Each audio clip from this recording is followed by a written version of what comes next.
Hello, everyone, and welcome to my YouTube channel. This channel focuses on environmental issues and solutions. And in this video, we're going to cover part 2 of my interview with NASA scientist Dan Irwin. There is a part 1 of this interview, which tells us the story of the beginning of NASA SERVIR, an amazing program which Dan himself co-founded.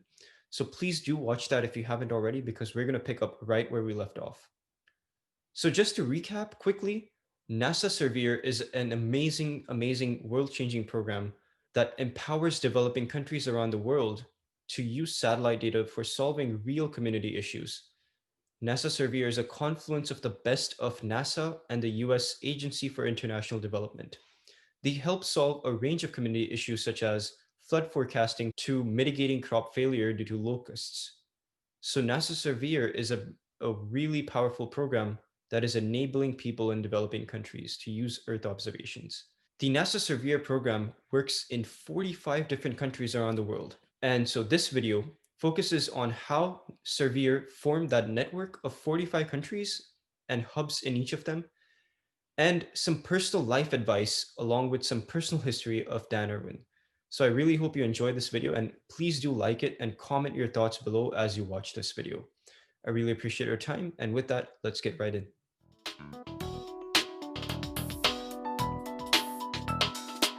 I think sustaining a program like this, it's a lot of work, and I think that's where my passion is, because when as I was saying earlier, a lot of programs last only a few years, but we have such a powerful network here, and my job, I wake up every morning, I think, with this spark and excitement of the great things that we're doing, and then how can we turn that into continued success in the future.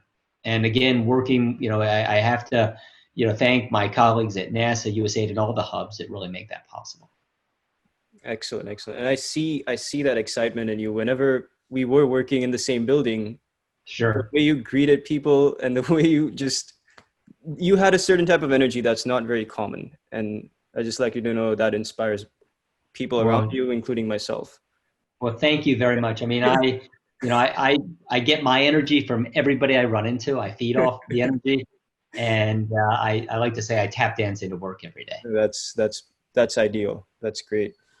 So 2 questions that came into my mind while you were discussing the network is, one, while starting off, when SERVIR just began, what was the first project that you worked on, and was it a proof of concept? Was it a success or failure to continue forward?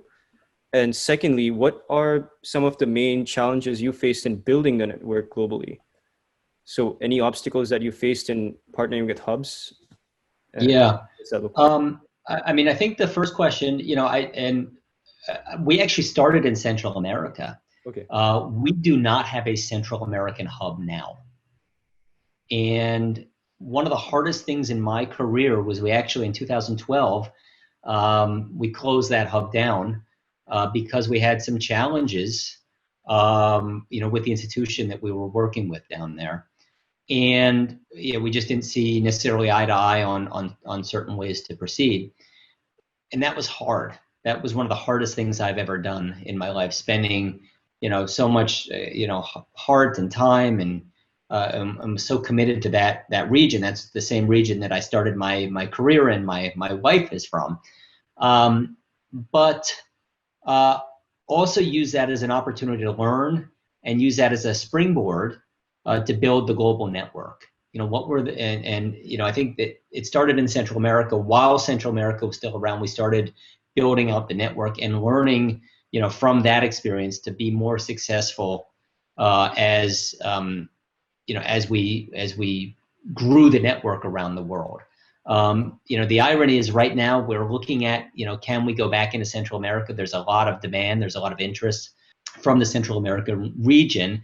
And actually, as part of that, NASA had last year signed an agreement with SICA, the Central American Integration System, and we're exploring opportunities to get back in the region. So that was a really tough lesson learned. But I think just building off that and learning from that, it was critically important. Today, I think the biggest challenge that we have is there's a lot of moving parts in in SERVIR. I mean, we have, if you count the number of people that are supporting SERVIR, we're probably around 500 right now. Globally. Yeah, parts of people, full people. I mean, we have a lot of people all over the world, Right. and it's finding, it's setting the, what is the strategy, what is the direction we're going in, keeping the network aligned. There's those internal challenges, which those are fun. And then there's the external challenges. You always have funding issues. You have geopolitical issues. You have COVID. All these things that come and happen you don't expect, and those are the challenges. And I think I'll go back to what Tom Seaver used to say again. Who was my mentor? Obviously, I met him in Guatemala, and then he was my mentor. He brought me to NASA and was my mentor for many years. Still is. He used to say, you might have a lot of balls in the air. You have to know which ones are rubber and which ones are glass. And so that's something I think about almost every day as I look at the challenges and try to kind of rack and stack what is the most important thing that I need to be working on today. Gotcha. That's prioritizing, basically. That's great. Wonderful. Yeah. I am very curious to know how you build the network. So do you call people? How do you find the scientists that want to be a part of this? Initially, at least. Now, of course, they can apply to be a SERVIR staff. But how did you get started with this network? Yeah, so it started again very organically, and through a NASA proposal and then a USAID proposal, and very small. What we started realizing is that for these SERVIR hubs, we needed to set up competitions. And we love competition, and it's the most fair way, and you get some really great ideas. And so what we started doing is competing for SERVIR hubs, and we would work with USAID to do that. And that's where, through a competition, you end up with a really good team, and usually it's a core team in the different regions, and then the team grows, and they hire, and they bring on other people as the hub and the needs grow. So the Kickstarter was a competition, and what was the theme of that competition? What was based on? The competition, it's actually it's basically a USAID competition. They post these, okay. And it really depends on the region, but they're all open competitions that people can apply to, and what we've seen is just some phenomenal groups that bring creative ideas, and we learn every new hub. Uh-huh. Every single new hub that comes on board, we learn from that hub because they bring new, fresh ideas. New, fresh ideas. That's incredible, because you have the global diversity, cultural diversity, so that naturally brings new ways of thinking, which may not be prevalent in our cultures. So, right, exactly. That's insane. That's amazing. Yeah. What are some of the most interesting ideas that you might have seen that are not really common in our cultural thinking in the West here? I think, it really depends on the region. I think the creativity of the teams, the diversity of the teams, the approaches of the problems, the way the approaches of user engagement, the way that certain hubs will meet with their partners and really build just phenomenally strong relationships. In the U.S. culture, very low context. It's like, okay, we're here for business. Let's get down to it. Right. And I think what I love is going and seeing the deep relationships that are built and the time to get to know the different end users. And that's been really powerful. And I've tried to bring that back to my work every single day, because ultimately it's the humanity in the work, and it's the people that we're working with. And if we can really strengthen that, the work comes afterwards, and the work is always amazing. Wow. No, that speaks volumes. Yeah, the way of working, the methodology is very different. So speaking of COVID, how has the pandemic shifted priorities, ways of working, the modus operandi of SERVIR? Sure. So I guess pre-COVID, we were flying around the world a lot, visiting our hubs often. Right. we would try to find balance. We always would be, we wouldn't just go somewhere to go somewhere, because obviously we take our budgets very seriously and wanted to make sure there was a strong rationale for that. I think for COVID, we've had to work very, very hard to adapt the way that we work, and like everybody, and make our all of our meetings virtual and our trainings virtual. But I think that just because things are virtual doesn't mean they're not real. And what I mean by that is we can make great progress even in this virtual environment. And I think it's really important to think about what are the possibilities, the new possibilities that this COVID environment, that this pandemic has created. I mean, if we look around, I mean, there's some, obviously it's been horrific, but in so many ways. But you look at companies like airlines, right? The fact that they're getting rid of these fees, right? The fact that you can go to a doctor's office and instead of waiting an hour in the lobby, they'll come out to your car, they'll ask you some questions, they'll shuffle you right in and go right to the appointment. I mean, there's been some really interesting things that have changed, for the better. And I think that from our perspective, we've learned to adapt in the COVID environment. We're providing, virtual trainings. We have a hackathon going on right now, with 50 people from all over the world. And, I don't think we would have, necessarily thought about all these things before. So it's forced us to really think and rethink. And I think that after COVID, obviously we'll go back to travel, but I think it'll be a very different balance, because I think we'll see, travel is important. That human connection is absolutely critical. I mean, there's so much value in that, but there are times when you don't need to go and you can really, accomplish it in the virtual environment. Perfect. So has it changed any community-based work globally? So speaking of other countries, but that SERVIR has hubs in, if their work has changed, the nature of their work has changed due to the pandemic, because now solutions being applied in villages on the ground, I don't know how that has shifted or if it has at all. Yeah, I mean, that's really difficult right now. So, we're doing our best. Obviously, it's not, the even though there's, internet and smartphones in so many more places than there used to be, when we're talking, village and stuff. I mean, these are some of the challenges that we're dealing with. And what we're doing is we're taking the time right now to really, we're working on our own improvement of capabilities, strengthening our own staff.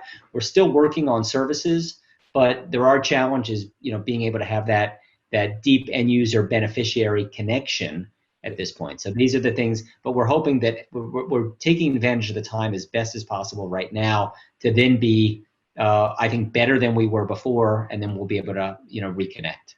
Wonderful. Yeah. So now I want to shift the conversation to Sure. some personal questions, not too personal, Okay, but sure. just about your life, because I'm super curious to know. And I think you have a lot of good advice to offer. So when you were in college, what did you do your undergrad and master's in? So I actually, I started off studying psychology. I wanted to be an experimental psychologist. And I was really into behavioralism and everything like that.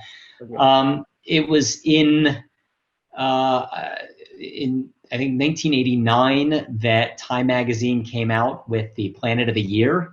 And it was the first time I really started reading about and thinking about the major environmental challenges that our planet had. And I was so taken by that that I actually started at my university, James Madison University in Virginia, started an environmental club, the first one there, called Earth: Environmental Awareness and Restoration Through Our Health. And I think, some 30 years later, the club is still going. Wow.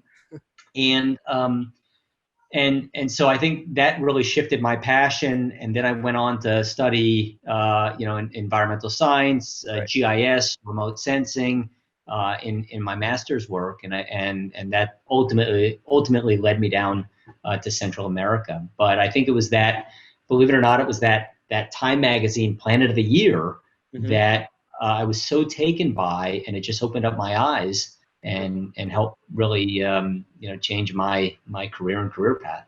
Wonderful. And the question I wanted to also ask is, and I think it's the same, but when you were in college or graduating out of college, how were your goals at that time different from what you're doing right now? Or is it, yeah. Yeah, I mean, I think it's a tough question. I think my goals, I was interested in, in the environment. I never imagined, and it's been really valuable for me to realize that it's possible to work on a global program. I mean, I was thinking, and the whole SERVIR's motto is connect space to village, Absolutely. and so the fact that we can take advantage of the vantage point of space and use this around the world, I never imagined. I was thinking, if I look back on it, I was looking through a straw, and to be able to now work on a global program. I mean, that's why I tap dance into work every day. Obviously, both are critically important, but what's exciting is to be able to work with people that then have that local connection. So that's what's exciting about the network.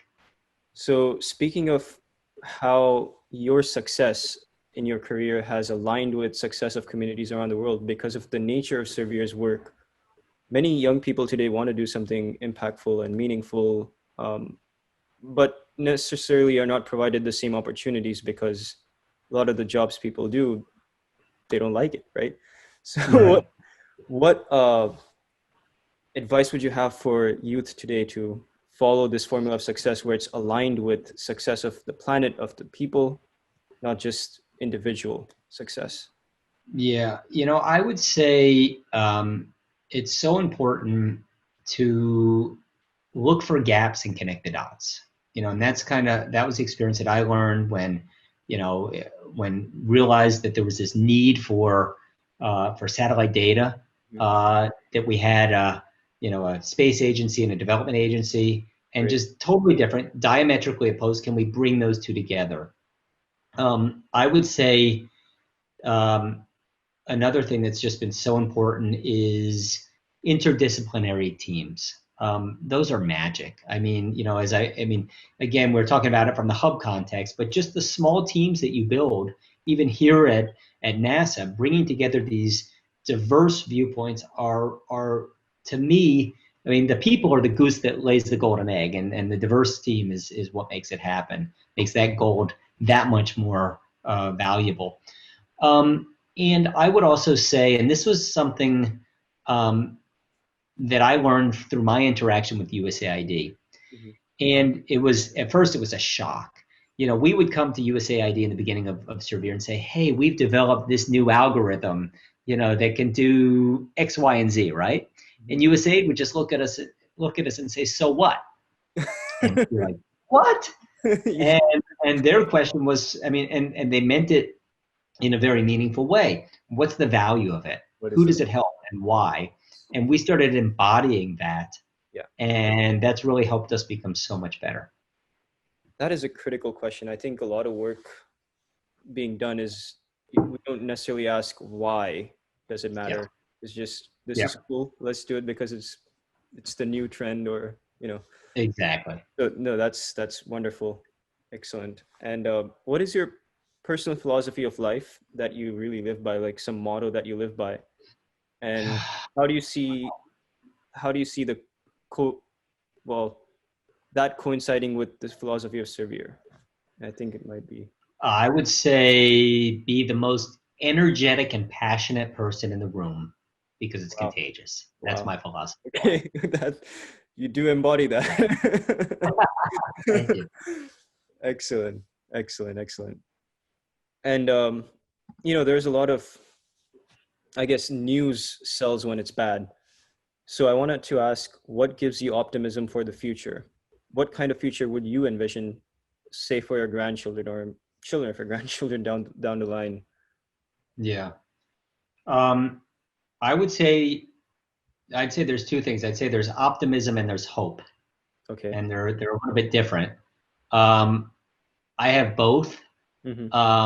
and I think that's important. I mean, it's really hard, to watch the news and look at the satellite data at times, but and obviously to see the massive changes that have occurred to our planet over the past Yes. 20, 50, 100 years. But I have so much hope because I see phenomenal things happening everywhere. I see people using technology. I see better user engagement. I see communities coming together.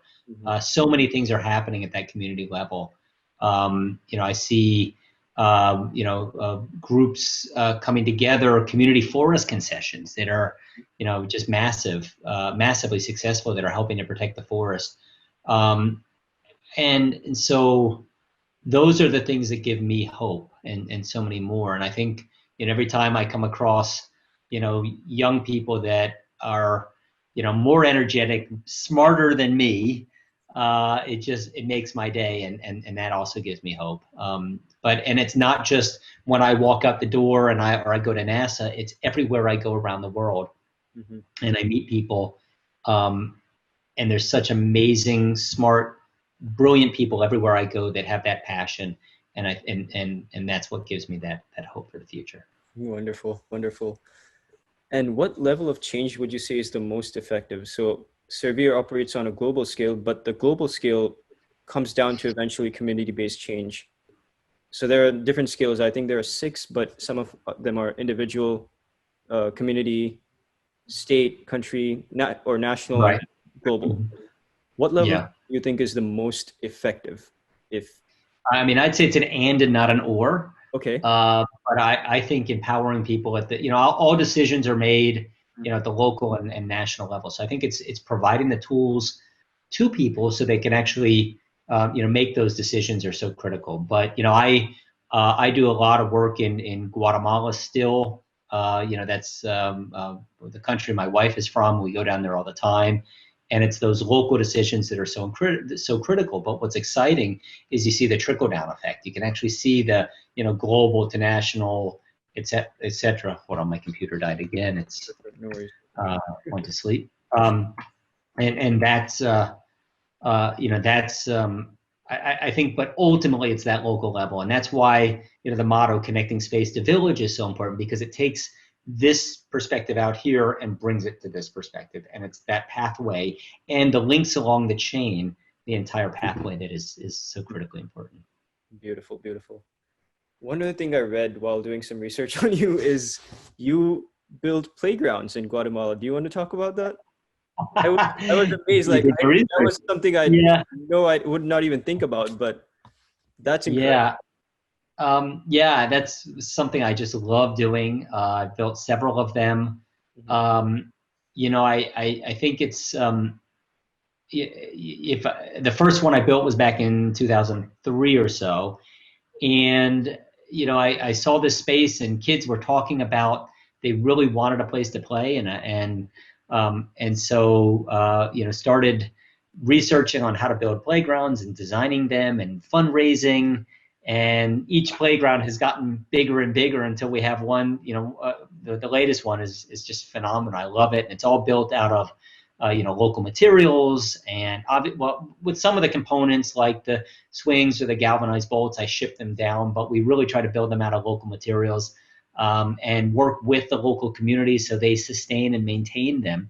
And I think that, to me, that is also, I think I try to embody my personal life and my work life. So the name of the program is SERVIR, which is to serve, and I try to do that, in outside of work as well, because I just love it. And I think what drives me is that when you hear kids laughing and having fun on a playground, they're on the merry-go-round, or they're on a climbing wall, or they're going down a slide, that laughter. What I like to do is I like to close my eyes sometimes, for a second at a playground, and just listen to that. And that sound of laughter and joy is the same anywhere you go. You can be in a small village in Guatemala, you can be right here in Huntsville, Alabama, and it's that same sound. And I just love bringing that, and it's been a lot of fun. These are, small community development projects, but it's great that, I went down there in the latest playground I built, the municipality is actually building onto it and adding, more things. And what's fun is that you can, you go there on a Sunday and you've got, 50 kids playing on the playground or more, and then you have families that are, the parents that are sitting there on the picnic tables, and then you get ice cream vendors, right? That, all of a sudden he now has a new place to sell his ice cream, or you have people making cakes and snacks and selling drinks. And it's really just, it's the greatest joy that I have, to be able to give back to some of the communities down there. Seriously cool. And how long does it take to build a playground? It takes, I usually fundraise for, several months, and the playgrounds, depending on the size, I mean, the last one took several months to build just because we had a lot of starts and stops, and we had to clear and, and prepare the land. And what's great is being able to hire, local people to help with the building of it. I help with the design, and when I'm down there, help with the build. But, and when I'm not down there, to be able to get local people from the communities and helping to provide some of those, economic alternatives to other things. So that's great. Excellent. This is amazing. One last question I had, because I just recalled this fact. I'm not sure if you're doing research on it, but your critical interest of yours is how to find economic alternatives to slash and burn deforestation. So for instance, I'm sure like Andrea has worked on it, gold mining in the Amazon. Right. Yeah. How that is unsustainable, or even slash and burn, which causes fires in the Amazon, and it's cheaper to buy land that is a forest compared to a farm. Right. So it's cheaper to burn a forest. So, how do you solve that issue? What ideas or alternatives do you have in mind? Yeah, I mean, I think it's ultimately the ecosystem services and showing the value of that, and working with local communities. That's, again, where it comes down to that local level, because ultimately, they're the ones that can either protect or destroy the forest. I mean, one of the things that I helped do many years ago was to help set up forestry concessions in Guatemala, working with several NGOs. My job was a lot of my job was the mapping of those concessions and looking at the resources in those. And today, those concessions are intact. And there is some use of timber in a very sustainable way, but there's other uses. They're looking at the Shate palm, which is used for flower backings in Europe.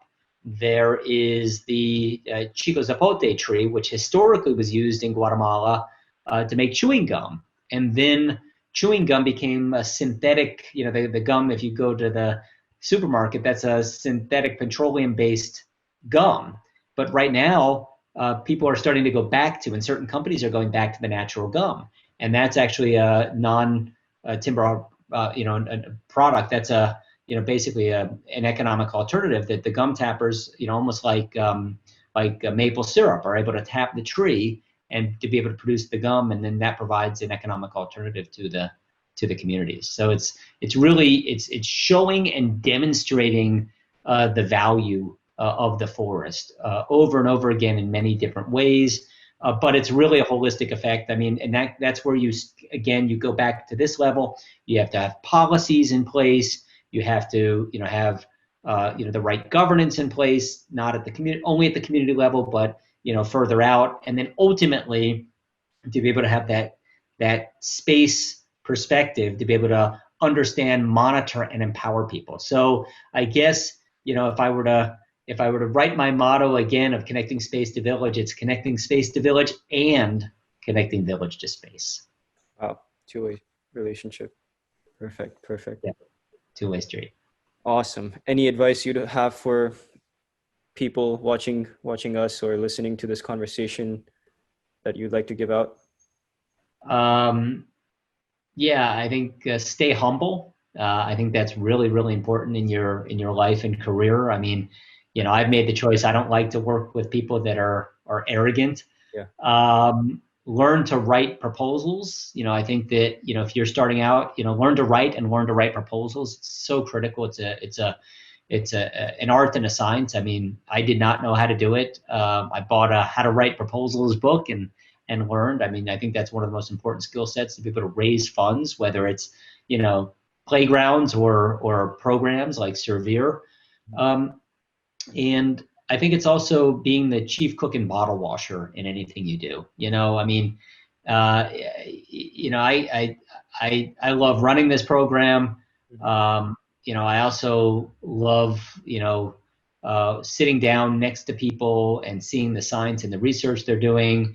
I'm the guy washing the dishes or helping to wash the dishes after a party that we have, because we're all part of it. And I think it's just working together as a team. But I think, again, that staying humble is so important to everybody. I think people get big jobs and sometimes their head inflates, and that doesn't serve anybody anything. Thank you. Thank you. This is Thank amazing you. advice, amazing conversation. Really appreciate you taking the time. Well, I appreciate, again, I'm honored and humbled, and really appreciate your time. And thank you very much. Honor is all mine. Thank you.